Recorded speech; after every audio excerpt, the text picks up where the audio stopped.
Hormuz കടലിടുക്കിനെ വീണ്ടും ഒരു യുദ്ധക്കളമാക്കി മാറ്റിക്കൊണ്ട് അമേരിക്കൻ നാവികസേനയുടെ 3 പ്രമുഖ യുദ്ധക്കപ്പലുകൾക്ക് നേരെ ഇറാൻ റവല്യൂഷണറി ഗാർഡ് കോർപ്സ് അതിശക്തമായ ആക്രമണം അഴിച്ചുവിട്ടിരിക്കുകയാണ്.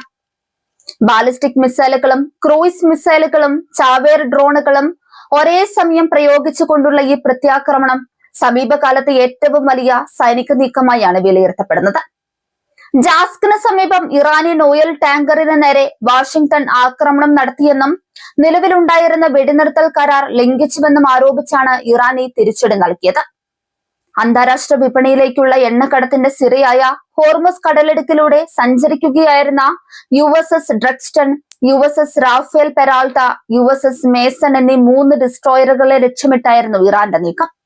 തങ്ങളുടെ ഭാഗത്തു നിന്നുണ്ടായ ആക്രമണം അമേരിക്കൻ പടക്കപ്പലുകൾക്ക് വലിയ നാശനഷ്ടങ്ങൾ വരുത്തിയിട്ടുണ്ടെന്നും പ്രത്യാക്രമണത്തിന് നിൽക്കാതെ അമേരിക്കൻ കപ്പലുകൾക്ക് ആ പ്രദേശത്ത് നിന്ന് പിൻവാങ്ങേണ്ടി വന്നുവെന്നും IRGC അവകാശപ്പെടുന്നു. എന്നാൽ ഈ അവകാശവാദങ്ങളെ പൂർണ്ണമായും തള്ളിക്കളയുന്ന നിലപാടാണ് അമേരിക്കൻ സെൻട്രൽ കമാൻഡ് സ്വീകരിച്ചിരിക്കുന്നത്. അമേരിക്കൻ കപ്പലുകൾക്ക് നേരെ ഇറാന്റെ ഭാഗത്തു നിന്ന് മിസൈലുകളും ഡ്രോണുകളും അതിവേഗ ബോട്ടുകളും ഉപയോഗിച്ചുള്ള ആക്രമണം ഉണ്ടായതായി സെൻകോം സ്ഥിരീകരിച്ചിട്ടുണ്ട്. എങ്കിലും ഇറാൻ തൊടുത്തുവിട്ട ഓരോ ഭീഷണിയെയും തങ്ങളുടെ അത്യാധുനിക പ്രതിരോധ സംവിധാനങ്ങൾ ഉപയോഗിച്ച് തകർത്തുവെന്നും തങ്ങളുടെ യുദ്ധക്കപ്പലുകൾക്കോ സൈനികർക്കോ യാതൊരുവിധ പരുക്കുകളും സംഭവിച്ചിട്ടില്ലെന്നുമാണ് അമേരിക്കയുടെ ഔദ്യോഗിക വിശദീകരണം. ഇരു രാജ്യങ്ങളും തമ്മിലുള്ള ഈ വാക്പോര് പശ്ചിമേഷ്യയിലെ സംഘർഷാവസ്ഥയെ പുതിയൊരു തലത്തിലേക്ക് എത്തിച്ചിരിക്കുകയാണ്. ഈ സൈനിക നീക്കം വെറുമൊരു മിസൈൽ ആക്രമണം എന്നതിലുപരി മേഖലയിലെ ശക്തി പ്രകടനത്തിന്റെ ഭാഗം കൂടിയാണ്.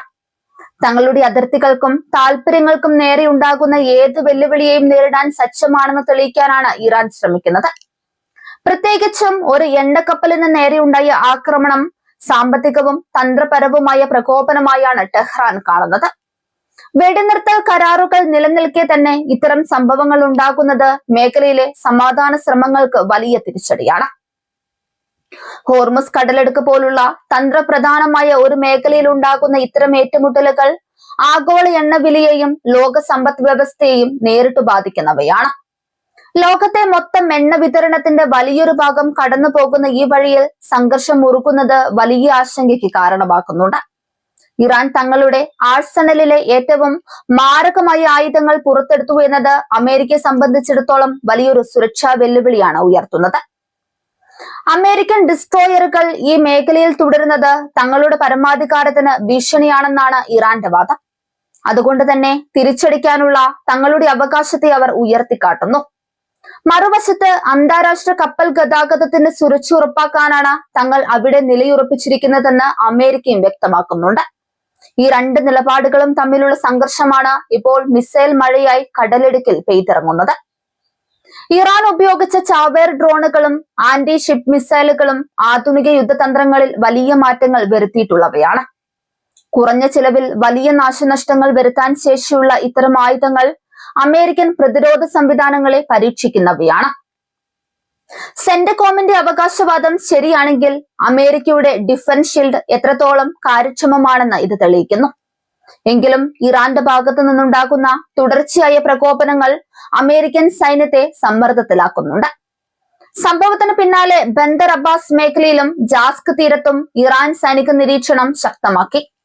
അമേരിക്കയുടെ ഭാഗത്തു നിന്ന് ഇനി എന്ത് നീക്കമുണ്ടാകുമെന്ന് ലോകം ഉറ്റുനോക്കുകയാണ്. ഒരു പൂർണ്ണ തോതിലുള്ള യുദ്ധത്തിലേക്ക് കാര്യങ്ങൾ നീങ്ങുമോ അതോ നയതന്ത്ര ഇടപെടലുകളിലൂടെ ഇത് പരിഹരിക്കപ്പെടുമോ എന്നാണ് ലോകം ചോദിക്കുന്നത്. ഇസ്രയേൽ ഹമാസ് സംഘർഷം നിലനിൽക്കുന്ന പശ്ചാത്തലത്തിൽ ഇറാനും അമേരിക്കയും നേരിട്ട് ഏറ്റുമുട്ടുന്നത് പശ്ചിമേഷ്യയെ മൊത്തത്തിൽ കലുഷിതമാക്കും. കപ്പലുകൾക്ക് കാര്യമായ നാശനഷ്ടങ്ങൾ സംഭവിച്ചു എന്ന ഇറാന്റെ പ്രസ്താവന സോഷ്യൽ മീഡിയയിലും അന്താരാഷ്ട്ര മാധ്യമങ്ങളിലും വലിയ ചർച്ചയായിട്ടുണ്ട്. ഇതിന്റെ തെളിവുകൾ പുറത്തുവിടാൻ ഇറാൻ തയ്യാറാകുമോ എന്നതും ശ്രദ്ധേയമാണ്. യുദ്ധക്കപ്പലുകൾ പിൻവാങ്ങിയെന്ന വാദവും അമേരിക്ക നിഷേധിക്കുന്നുണ്ട്. തങ്ങൾ ആ പ്രദേശത്ത് തന്നെ തുടർന്നും കൃത്യനിർവഹണം നടത്തുമെന്നാണ് സെൻകോം അറിയിച്ചിരിക്കുന്നത്. ഈ ആക്രമണം കേവലം ഒരു പ്രാദേശിക തർക്കമല്ല, മറിച്ച് ദീർഘകാലമായി നിലനിൽക്കുന്ന ഇറാൻ അമേരിക്ക ശത്രുതയുടെ തുടർച്ചയാണ്. ഉപരോധങ്ങളും സാമ്പത്തിക സമ്മർദ്ദങ്ങളും കൊണ്ട് ഇറാനെ തളയ്ക്കാനുള്ള അമേരിക്കൻ നീക്കങ്ങൾക്ക് സൈനികമായ മറുപടി നൽകാനാണ് IRGC ലക്ഷ്യമിടുന്നത്. ഇതിലൂടെ തങ്ങളുടെ സൈനിക ശേഷി ലോകത്തിനു മുന്നിൽ പ്രദർശിപ്പിക്കാനും അവർക്ക് സാധിക്കും. അറബിക്കടലിലും ഒമാൻ ഉൾക്കടലിലും പെട്രോളിംഗ് നടത്തുന്ന മറ്റു രാജ്യങ്ങളുടെ കപ്പലുകളും ഇപ്പോൾ കടുത്ത ജാഗ്രതയിലാണ്. സുരക്ഷിതമായ കപ്പൽ ഗതാഗതം ഉറപ്പാക്കാൻ കൂടുതൽ അന്താരാഷ്ട്ര സഹകരണം ആവശ്യമാണെന്ന് വിവിധ രാജ്യങ്ങൾ അഭിപ്രായപ്പെടുന്നുണ്ട്.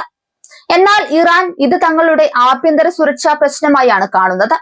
വിദേശ സൈന്യങ്ങൾ മേഖലയിൽ നിന്ന് പുറത്തു പോകണമെന്നതാണ് ഇറാന്റെ പ്രധാന ആവശ്യം. വാഷിംഗ്ടണും ടെഹ്റാനും തമ്മിലുള്ള നയതന്ത്ര ബന്ധങ്ങൾ ഏറ്റവും താഴ്ന്ന നിലയിലാണിപ്പോൾ. വെടിനിർത്തൽ ലംഘിക്കപ്പെട്ടു എന്ന ഇറാന്റെ ആരോപണം ഗൗരവകരമാണ്. കരാറിലെ വ്യവസ്ഥകൾ ആര് ലംഘിച്ചു എന്നതിനെ കുറിച്ച് സ്വതന്ത്രമായ ഒരു അന്വേഷണം നടക്കാൻ സാധ്യത കുറവാണ്. രണ്ടു പക്ഷവും തങ്ങളുടെ ഭാഗമാണ് ശരിയെന്ന് വാദിക്കുമ്പോൾ സത്യം പലപ്പോഴും യുദ്ധക്കളത്തിലെ പുകപടലങ്ങൾക്കിടയിൽ മറയുന്നു. ഹോർമുസ് കടലിടുക്കിലെ ഈ പുതിയ സാഹചര്യം ഇന്ത്യയെ പോലുള്ള രാജ്യങ്ങളെയും ആശങ്കപ്പെടുത്തുന്നുണ്ട്. നമ്മുടെ എണ്ണ ഇറക്കുമതിയുടെ വലിയൊരു പങ്കും ഈ വഴിയിലൂടെയാണ് വരുന്നത്. മേഖലയിലെ അസ്ഥിരത ഇന്ധനവില വർധനവിനും അതുവഴി വിലക്കയറ്റത്തിനും കാരണമായേക്കാം. അതുകൊണ്ട് തന്നെ സമാധാനപരമായ പരിഹാരമാണ് എല്ലാവരും ആഗ്രഹിക്കുന്നത്. ഇറാന്റെ ഭാഗത്തു നിന്ന് ആക്രമണത്തിന് ഉപയോഗിച്ച ഹെൽഫയർ പോലുള്ള പ്രഹരശേഷിയുള്ള മിസൈലുകൾ അമേരിക്കൻ സൈന്യത്തെ ഞെട്ടിച്ചിട്ടുണ്ട്. പ്രത്യാക്രമണത്തിന് തയ്യാറെടുക്കാൻ അമേരിക്കയ്ക്ക് മേൽ രാഷ്ട്രീയ സമ്മർദ്ദമുണ്ടാക്കാൻ സാധ്യതയുണ്ട്. എന്നാൽ വലിയൊരു യുദ്ധത്തിലേക്ക് നീങ്ങുന്നത് നിലവിലെ സാഹചര്യത്തിൽ ആർക്കും ഗുണകരമാവില്ല. സൈനികമായ തിരിച്ചടികൾക്ക് പുറമെ സൈബർ യുദ്ധമുറകളും ഇരു രാജ്യങ്ങളും പ്രയോഗിക്കാൻ സാധ്യതയുണ്ട്. വാർത്താവിനിമയ സംവിധാനങ്ങളെ തകർക്കാനും ചാരപ്രവർത്തനങ്ങൾ നടത്താനും അത്യാധുനിക സാങ്കേതിക വിദ്യകൾ ഇരുപക്ഷവും ഉപയോഗിക്കുന്നു. വരും ദിവസങ്ങളിൽ മേഖലയിലെ സൈനിക വിന്യാസം കൂടുതൽ ശക്തമാവും. കൂടുതൽ യുദ്ധക്കപ്പലുകളെയും വിമാനങ്ങളെയും അമേരിക്ക പശ്ചിമേഷ്യയിലേക്ക് അയക്കാൻ സാധ്യതയുണ്ട്. ഈ സംഘർഷം അന്താരാഷ്ട്ര നിയമങ്ങളുടെയും സമുദ്ര നിയമങ്ങളുടെയും ലംഘനമായാണ് പല സംഘടനകളും ചൂണ്ടിക്കാണിക്കുന്നത്. ഹോർമുസ് കടലിടുക്കിൽ നടന്ന ഈ മിസൈൽ ആക്രമണം വരാനിരിക്കുന്ന വലിയ മാറ്റങ്ങളുടെ സൂചനയാണ്. സംഘർഷം തുടരുന്ന സാഹചര്യത്തിൽ മാധ്യമങ്ങളും നിരീക്ഷകരും അതീവ ജാഗ്രതയോടെയാണ് ഓരോ നീക്കവും വിശകലനം ചെയ്തത്.